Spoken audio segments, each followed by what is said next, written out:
It's bound for Gulfport, Mississippi. It was, at the time, the fastest, sleekest turboprop around. Before the plane even reaches its cruising altitude, something seems to explode outside. Autopilot,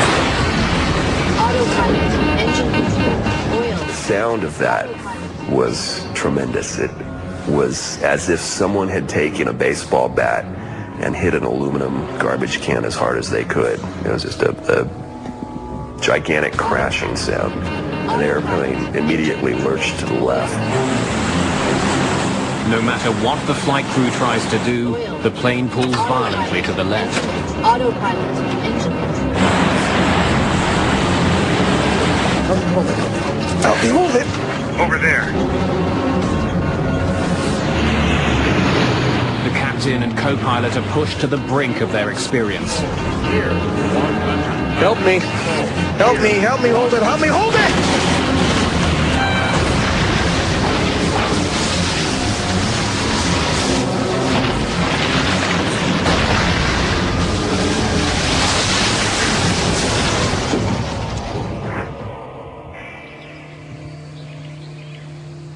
Atlantic Southeast Flight 529 crashes near the small farming community of Carrollton, Georgia. Emergency? Yes, we have a plane crashed in our backyard. A plane crashed? All 29 people survive the violent landing.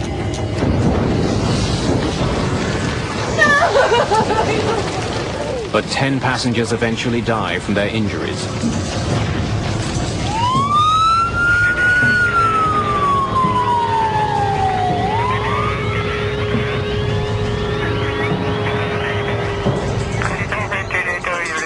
Called into action, the NTSB creates teams to examine various parts of the plane. Jim Hookey, an aerospace engineer, is in charge of the propeller maintenance group. We came along a lot of pieces of the wing, came along the propeller assembly that was missing one part of the blade. The blade broke in a very specific fashion, leaving behind all the telltale signs of a fatigue fracture. A fatigue fracture tends to be a very flat fracture. It also has what we call beach marks radiating out from the origin. So you see these radiating concentric rings coming from the origin of the crack. The manufacturer of the propeller was Hamilton Standard. Hookey and his team start combing through Hamilton Standard's maintenance records. They're looking for anything out of the ordinary.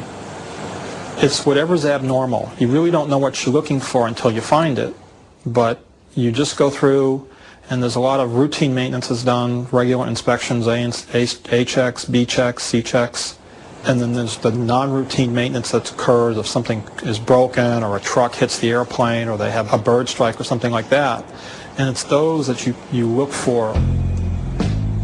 The maintenance records revealed that the broken propeller blade had earlier problems. We found out that that propeller blade had actually been removed from service once already for a crack indication. And that became the first clue about there may be a problem with that propeller blade and those inspections. Deep inside the hollow propeller, investigators find what they're looking for. In the hollow interior, or taper bore, weights are inserted to balance the prop. They're kept in place by a cork. This simple cork was the trigger in a deadly chain of events.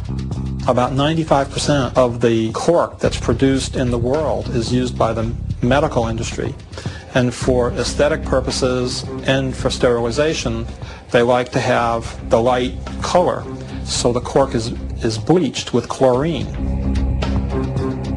The NTSB discovers that moisture inside the propeller caused the chlorine in the cork to leach out and corrode the propeller's aluminium alloy. They also notice something else on the broken blade. On the inner surface, extending about 4 centimeters from the fracture, there are a series of sanding marks. Going through the blade's repair records, Hookey notices the initials CSB. Christopher Scott Bender. This technician worked at a Hamilton Standard repair facility. When Christopher Bender watches news of the accident, he learns that the investigators are examining the Hamilton propeller. And as soon as I heard that, my heart just sank. I was like, I think I might have even cried a little bit because I was just emotionally overwhelmed that, something I had put my hands on, a procedure that somebody trusted me to do failed, and because of that, somebody had died. After discovering that it was Bender who last worked on the deadly propeller blade, the NTSB now has to find out how the blade had passed inspection at Hamilton Standard. Investigators asked Bender to perform his standard maintenance technique on the propeller.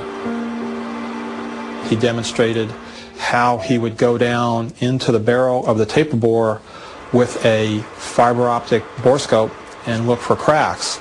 And therein lied one of the primary problems. The borescope that he was using had a bright white light that would put a lot of glare back into the inspector's eyes, really did not lend itself to the inspection that was required. And investigators also find a gap in Bender's training.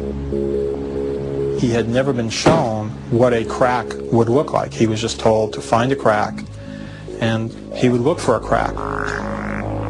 When he was examining the propeller blade, Bender had been unable to detect any evidence of corrosion. He then did what he'd been told to do: polish the inside of the blade. He was given a directive to use a repair to blend out the inside of the taper bore. He blended it out, he did an inspection, and the blending that he had done had roughened the surface, so it actually masked the indication of the crack in the subsequent inspection, and the blade was returned to service, where the crack continued to propagate until it ultimately reached critical length and separated. According to the NTSB, by polishing the blade, Hamilton Standard had unwittingly removed all traces of the crack. Even a later, more thorough ultrasound examination could not detect it. Life with no inspection. And repair process was made more stringent, in some cases exceeding FAA requirements. Flight 529 was the last time one of its propellers failed in flight.